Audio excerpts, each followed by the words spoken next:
Thank you so much. I grew up in the church, so. So you've heard that. All right, so Tara gave a little overview of your history, upbringing. So let's kind of keep on that line. A few rapid fire questions. Tell me the first thing that comes in your mind, first thought. Awesome. So first of all, where are you from? I'm from Illinois. I'm from Robbins, Illinois. Yeah. Fantastic. Okay, if you weren't a performer, what would you be doing? It would probably be a tie between a hairstylist and a therapist because I feel they're similar. And I say this because a therapist, they talk people through their feelings. And honestly, when you're getting your hair done, if you're sitting there for a long time, your hairstylist kind of turns into your therapist too. A hairstylist, okay, interesting. Okay. But you get the creative half because you get to do hair. Okay, best piece of advice you ever received? Oh, best piece of advice? Oh. Don't allow other people's perception of you to become your perception of yourself. That's my mother. That is beautiful. That is beautiful. It is. Tricky one. Heels or sneakers? Oh, sneakers all day. My wife said you say that. I hear your wife is a Virgo. I'm not sure which. I know she's out here tonight. Hey, girl. Her birthday is 3 days before mine, and he just said he loves her so much. I said, well, how couldn't you? How couldn't you? Now, what part of your Cinderella costume would you keep? Oh my gosh. Okay, the part of my Cinderella costume I'd keep would probably have to be, so in the show that I did, I had my rags outfit that ends up being turned inside. It's like a magic trick on stage where actually, technically, the dress is being turned inside out. I do a spin into a tree, and then I take the tree bark and it becomes the lower, heavier half of the dress. So if I could have a transformation dress in my closet like that, that would be it. Got it. Now, you've written a book, but tell me, what book has positively impacted you? Oh, the book that positively impacted me would have to be a book I read by Eckhart Tolle. I don't know if he pronounces it Tolle or Tolle. And the book was called A New Earth. I really loved that book. Oh, wow. Interesting. That's old. Okay. If you had a superpower, what would it be? If I had a superpower, what would it be? Ooh, man. It might be teleportation because I just hate flying so much. So if I could just be like I Dream of Jeannie and say, boop, and be there, that'd be great. All right, blink your eyes, put your sneakers on, and that would have been a nice go meme. away. Okay, I got it. Okay. All right, let's get a little bit deeper then. Let's talk about a few other things. What was it like playing Cinderella on Broadway? What was that experience like? Playing Cinderella was a dream. Firstly, because I saw the television version with Brandy. I always grew up a big fan of hers. And it was the first time I got to see somebody of a different color being Cinderella. Right. Even though Cinderella is speaking to all of our different stories and cultures, True. It had never been seen before. True. So when I realized that I was going to do it on Broadway, I felt kind of a kindred spirit to one of my inspirations, Brandy. But then also I felt what a great opportunity it would be for me as a black girl to play Cinderella on Broadway, and other little girls that look like me are able to come and see and realize that they're Cinderella as well. That was important for me. That is fantastic. I love that. I do. Now, how did you get into acting, and what did the transition into your singing career look like? So I got into acting kind of in a very off-the-cuff way. My parents were reading in the newspaper and they saw something about Lion King auditions in Chicago theater.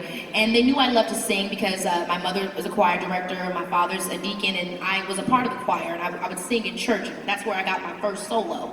So my parents knew I loved to sing, and they often talked about their love for theater and acting and art. So all of that artsy type stuff was always in the household. So when they asked me if I wanted to go out, I said, why not? I would get to try out that thing you guys were talking about called acting, and I would get to sing a little bit. Sounds great. I didn't get the part, but I made it down, a couple of rounds. But that's when they say, I was bit by the bug, the entertainment bug, and I continuously bugged my mother for me to get the opportunity to do more of that. Make a long story short, we eventually moved to California. I ended up doing Aquila and the Bee, which was that was my first big breaking role, and during that, the director knew I loved to sing. We wanted to do a song for the soundtrack, and they did kind of like a big screening for Aquila and the Bee. And they had a bunch of people in entertainment business there, including, you know, film people, television people, and music people. Atlantic Records happened to be there, and that's when I got my first record deal when I was about 12. Okay. Wow. That is great. I will let you know, I have probably watched Akilah and the Bee 12 times. Because my wife has made each of my nieces watch it. She says it's a point of community Oh my God. and passion, so each of them have watched it. So, and I sit back and watch and just be quiet. Thank you so much. Thank you so much. Now, you have a new album coming out, Yes. and what was the process like, you know, being the boss and having to make all of the decisions? It's a very hard position to be in because even when you are the boss, you know, no boss is anything without their team. So you're still, you're working together, and you know, you're meant to be kind of the director. You're the leader of this shit, but you need all the people there to help make it happen.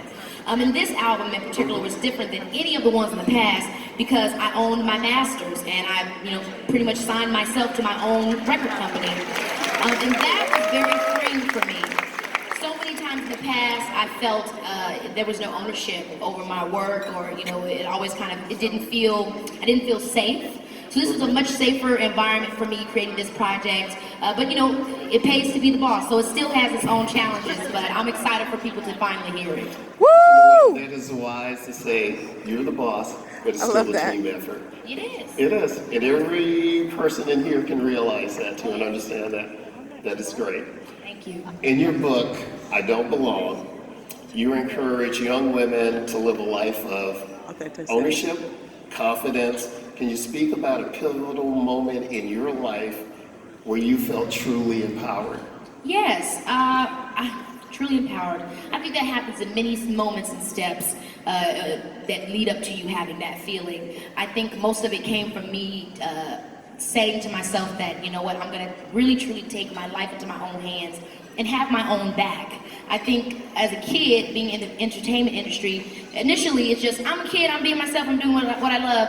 And then after the course of time, you realize that, oh, maybe I'm kind of becoming a people pleaser, or I'm just doing this because this is what I'm told. And you get older, but you feel as if you're still behaving as a kid, or you're feeling trapped in that kind of perception that the world has of you as this kid star. And so when I was about 17 or 18, I realized that all of that pressure was really weighing on me.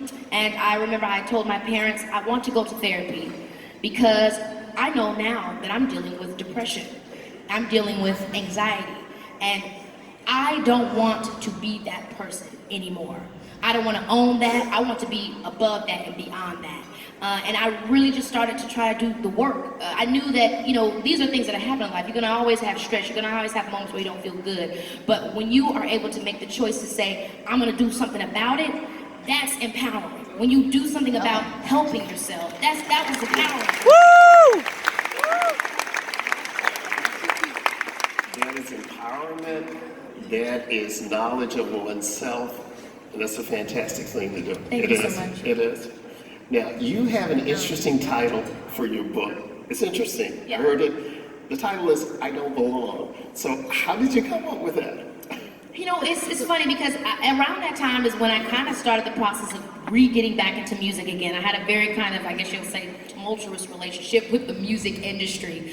And it stifled me a lot as a youth. And then when I reached this point, where I was starting my book process, or just that phase of my life, I was about 19 or 20. And I was in the studio working with a producer named London on the track, and he was very encouraging to me and my words and me writing and not being afraid to, do it myself, and that was fearful for me, but I tried it, and I came up with the song, I Don't Belong to You. And I think, again, that was just that pivotal moment for me where I realized I don't have to own other people's ideas of what my identity should be. And it came out as, I don't belong to you. I don't belong to your thoughts, your ideas, your beliefs of who I am. I belong to me and who I choose to be. And that transformed into the book. Woo! Thank you so much. That is fantastic. It really is. It really is. 25. And I'm not going to tell your age, but we were talking I'm backstage. 25. I'll be 26 this year. Look at that young, you just tell it. We were talking about it, and I was just amazed by the wisdom and the thoughts and everything that you have. So, but And listening to you, how do you hope to inspire the next generation of young women? Because you are an inspiration to people. I appreciate you truly for saying that.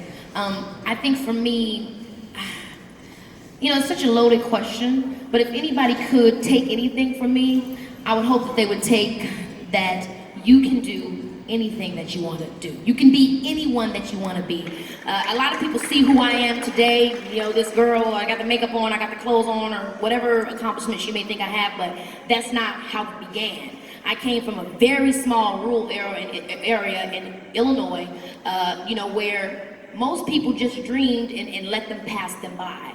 It was my parents who encouraged me and helped me to have the tools I needed to actually believe that I could be what I dreamed I could be in the world.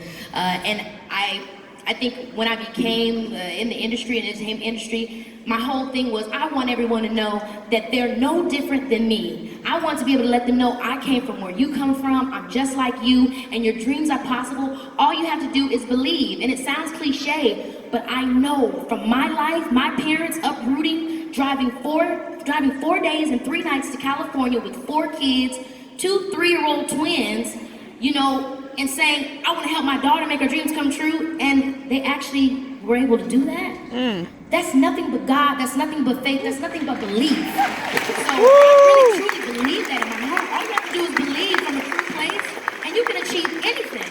I truly believe that. I know that. God is good. So good. All the time. Now, let me ask this one. What was the biggest challenge of breaking through within the entertainment industry, and how did being so young affect you as you was going through these challenges? How did you overcome those? I think the biggest challenge is the one, it's so funny, my mom she's such a special person. She was supposed to be here tonight, but she couldn't, and the phrase that she started telling me as a kid, it was a phrase with purpose. She didn't just start telling me, don't let other people's perception of you be your perception of yourself, just out of nowhere. She knew where I was going. She knew the world and the industry I was entering into, and she foresaw the challenges that I was gonna have. So she tried to plant those tools of wisdom in my mind to help me be strong during the tough times, and it worked, because the most challenging part about being in an industry where everyone comments on everything you do and you're being so many different people at once is kind of maintaining an understanding of who you are. Right. Who am I outside of this, outside of my job, outside of what I do? Who am I? And holding on to that, that is the toughest part. That's wisdom. That is wisdom. It is. It's so young. That's wisdom. Your parents didn't raise you right, as we were talking in the back. Yes. My parents, I'm very grateful to my parents. I truly give all glory to them and to God as well, because you can't do it alone. We're talking about boss and teamwork and it takes a village. And my parents not only kept me close to them and protected me, but the mentors that they allowed in my life were also, divinely chosen. And they truly, my parents, they're not just from me, but also my older sister, my younger sister. I was just telling Michael backstage, my younger sister, she has dreams of being a lawyer. She just got accepted into FAMU. She's already running for, their senators. I'm very grateful. I truly, truly am. Great, that's fantastic. Now, you started out at a young age in the entertainment business.